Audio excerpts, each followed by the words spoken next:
Nick Christie drove towards the Florida sun to visit his brother in tropical Fort Myers.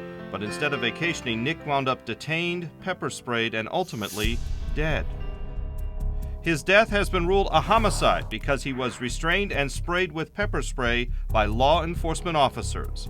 It's a homicide that no one's been charged with committing. It was almost like he was tortured. Nobody should have to go through what we went through. Nobody should have to end their life that way, that worked so hard all their life. Nick had retired from a career as a union boilermaker working here in Cleveland.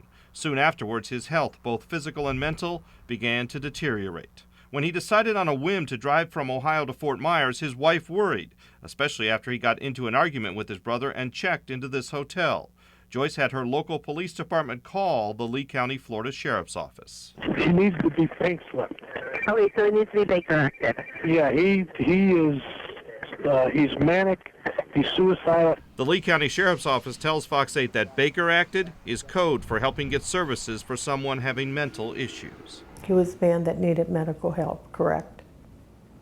Help that he didn't get. I trusted the wrong people to get me that help. And your thoughts about that? Shame on them.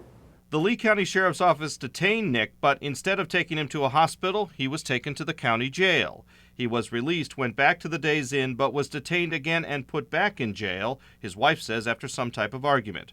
Frantic, Joyce made several calls to the sheriff's office pleading that her husband be taken to a hospital and given his medications. Everyone keeps transferring me, and I'm in Ohio, and I don't know what to do. I'm just afraid I'm going to get a call that he's dead. Joyce didn't receive that call, but flew to Fort Myers for the second time in a week. There, she received a call that her husband was finally in a hospital, but only after suffering severe medical problems while in jail. So what happened to Nick Christie inside that jail? Just the way he was talking, you could tell he didn't know where he was. Ken Cutler was in the Lee County Jail with Nick for skipping a court appearance on a DUI. We could see him from our cell. He's covered in pepper spray, and they sprayed him again. I was shocked. This was something out of a horror movie. Joyce says her husband was likely acting out because he was off his medications.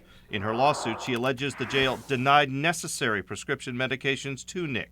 She also says Nick was pepper sprayed no less than 10 times, including while he was in a restraint chair, as he is in this video. Ken Cutler says he saw Nick sprayed while in the chair. He sat in that chair for over an hour. You could see, because he was right in front of our cell, you could see his whole face was blue, almost purple. Nick was taken to the hospital where Joyce finally got to see him after bonding him out of jail.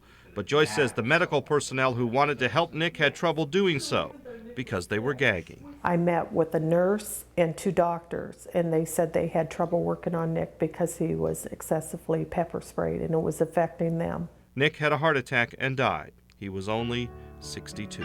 He was not a criminal. He worked hard all his life. He didn't deserve what he got.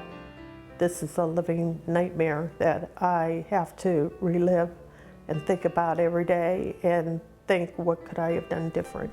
No one has been charged with Nick's homicide, so Joyce sees her lawsuit as the last chance to get some justice for her husband of 39 years. If my point is made out there for Nick, then it's well worth whatever I have to go through.